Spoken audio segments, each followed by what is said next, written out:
Well, what about my other prayers? Was there something wrong with them? All these years that I've been praying? No, my dear friends. As you've been noticing, when you approach anything, you approach it on different levels. And in many ways, you're familiar with this person, Paul Harvey. Do you remember Paul Harvey? And what is his favorite saying? Good day. And then he has that other one, and the rest of the story. And all we're doing here in presenting this whole idea of centering prayer is telling you the rest of the story. Because you've heard the theme relationship over and over again. And I like to suggest to you that the challenge is show me how you pray and you show me how much intimacy you want with God. Now, you know more about relationship than I do. I've studied it. I've been a marriage counselor. Knowing nothing, I was excellent, at doing that job because I listened a lot to learn. But the point was, as the more I listened, it had different levels, as you heard. And for any relationship really to grow, there needed to be a time to talk and listen. A time perhaps to change one's mind. Making appropriate time to express affection. And having time with your honey without your honey-do list. That blasted list gets in the way of almost every relationship. We have to do things together rather than to be together. And you know as well as I do that in time, if there isn't that quiet time with each other of just being, next thing you know, there isn't time for affection. Next thing you know, you start to make decisions on your own without consulting. Next thing you know, you're hardly talking to each other, or you may be talking, but you're not listening. Does that make sense? That's why I think one of the most important points in all of this is celebrating what you've been hearing, that prayer is a relationship. It is a relationship. And for most people, this blows their minds because they always looked upon prayer as a ritual or as words.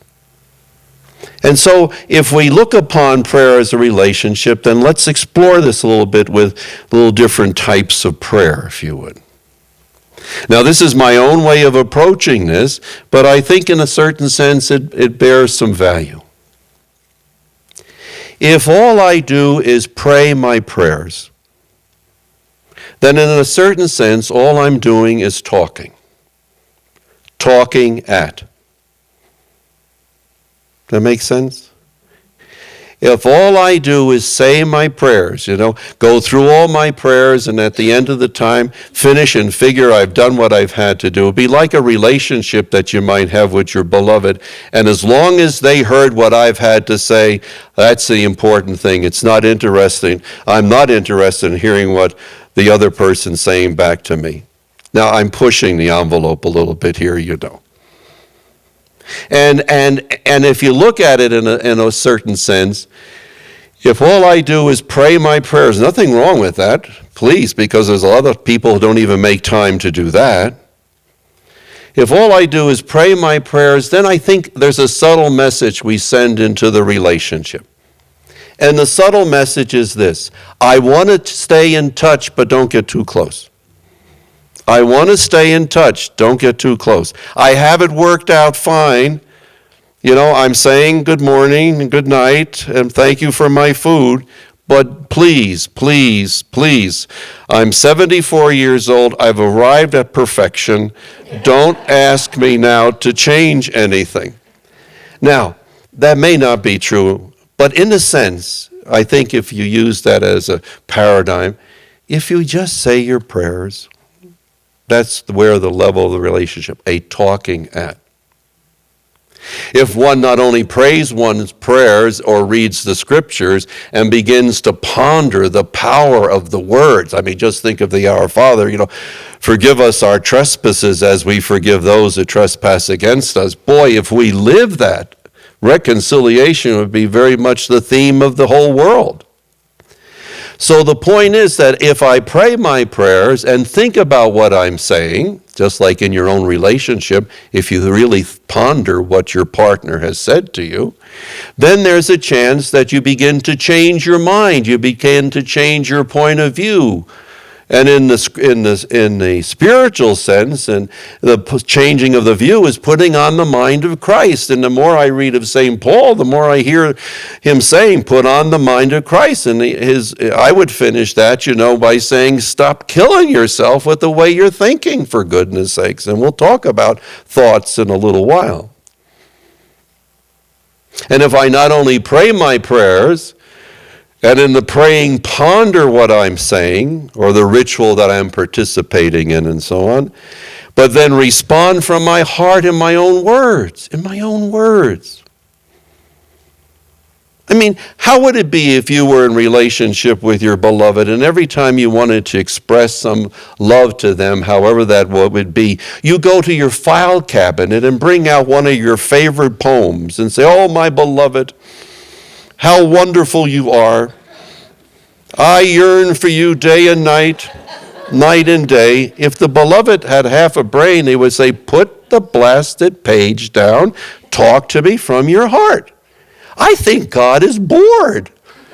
Oh, God, here comes another prayer. Oh, there's the St. Francis prayer again. Oh, God, how many times do I have to hear that? Oh, Lord. Here's the one to Mother Matilda, okay, whatever it might be. But the point is, isn't it true? There comes to a point you got to say, I love you. I love you. I need you. Forgive me for playing games with you. I say you haven't done anything in my life, but I've never listened to what you've had to say in any manner, shape, or form. Praying from one's heart. God bless the charismatic movement. Charismatic movement taught us not only to say our prayers and think about it, because in the old days we say our prayers, think about it, and then make a resolution, and then think we're done. The charismatic movement brought back what was there, as Gail mentioned, this whole dimension of relationship was so much part of our tradition to pray from one's heart. I hope you take some time once in a while to go to your room, close the door, pull down the shades and the windows, and let it rip. Yay, God! I love you, I love you, I love you! And then come out looking like a Christian again. It has, now you might say, I'm an introvert. I don't do things like that. Well, do it this way. All right? But do it, for goodness sakes. It's part of the relationship. And then, if after doing all of that, you can just rest in the arms of the beloved and allow your feet to be bathed. That wonderful passage in the Last Supper scene that no one pays attention to. Unless I bathe your feet, you cannot be my disciple. And we always blame Peter for his not being really on the ball all the time. He at least had the sense to say, what? Not only my feet, Lord, my hands and my head. My hands that I hope would be used in a much better way in servicing you and giving service to others, and my head that I might enter into that inner room and let those thoughts go and be more present to your presence that's within me. And I like to say that if you not only pray your prayers, but think about what you're praying, your mind might begin to change, your attitude, your point of view. And if you can change just a little bit, day in and day out, all of a sudden you'll find yourself in another place because you just changed the way you looked at things. I love to say to people, finish the sentence. Finish the sentence. One of my favorite examples is the whole example of mother always loved you best. How that could eat away at somebody, eat away at your relationship, that maybe Thanksgiving wasn't as good as it could have been because that one was there and the thought was there. Finish the sentence. Finish the sentence. Mother always loved you best, but she never had good taste. Get over it. Get over it. The important point is the fact to actually finish the sentence that gives you the freedom that you need. And then, having expressed your great love from your heart, to simply rest in the presence of one's God. Lingering, hanging out.